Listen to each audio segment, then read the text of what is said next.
Aujourd'hui, par une belle soirée de printemps, je vous emmène en Toscane, dans le Chianti, dans une maison que nous aimons particulièrement, et en particulier Rassan, de notre groupe, qui s'appelle la maison Felsina, qui se trouve en plein milieu du Chianti, dans un coin que je connais bien. Je n'ai pas eu l'occasion de visiter cette maison, mais je l'ai vue de l'extérieur et je connais absolument cet endroit qui est absolument merveilleux parce qu'on est en pleine colline toscane où jonchent les cyprès, les oliviers, évidemment, les vignes.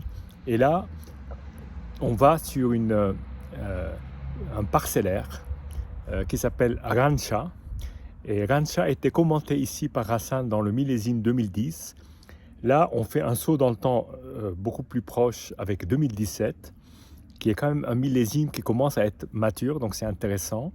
Donc là, on est sur un parcellaire de cette belle maison qui se trouve en altitude aux alentours de 400 mètres d'altitude et sur un lieu qui anciennement était un monastère bénédictin, donc qui avait ce nom de Rancha, d'où le nom de ce parcellaire.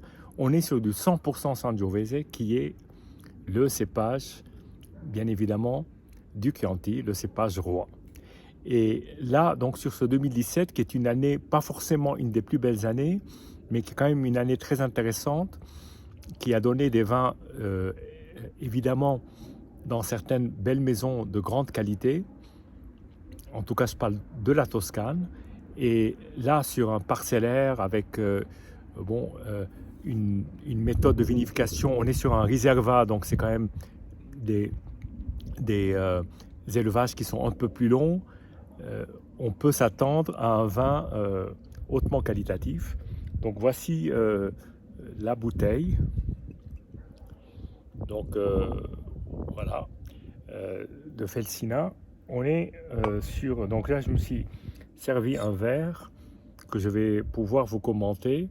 Donc la couleur est une belle couleur de Sangiovese, c'est-à-dire c'est une couleur qui n'est pas très sombre, mais qui est un peu plus bordelaise que bourguignonne, si je puis dire, même si elle a des reflets déjà l'évolution. C'est un vin qui a 6-7 ans, qui a commencé déjà à évoluer au niveau de la couleur.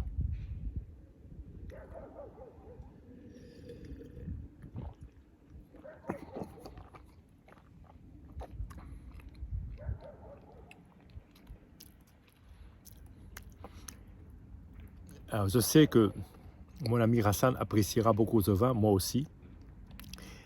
Ça, c'est vraiment pour moi l'expression du Sangiovese qui est la plus typée, dans le sens que il y a ce fruit, il y a ces tanins, il y a cette belle acidité qui peut rappeler certains plats italiens à base de tomates, comme très souvent, surtout plus ou moins dans le sud de l'Italie.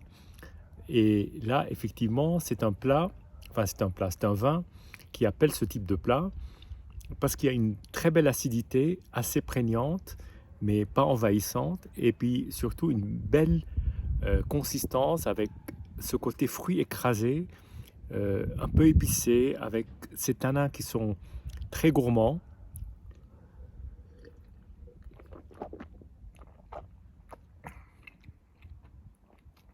Et quasi un côté salin, très framboisé en bouche, très gourmand, très gourmand, très frais. C'est un vin qui titre à 13,5, ce qui est dans la moyenne, ni trop chaud ni trop peu alcoolisé. Et puis surtout, il y a cette fraîcheur qui est tout le long du vin. Alors là, je le déguste un peu plus frais que normalement on déguste les vins, mais je le conseille vraiment comme ça, parce qu'il y a tout ce côté soyeux, tanin, épices, framboises écrasées qui ressort, et avec une belle mâche, une belle consistance en bouche, pas une énorme longueur, mais suffisamment pour donner beaucoup de plaisir. Voilà, santé et à bientôt.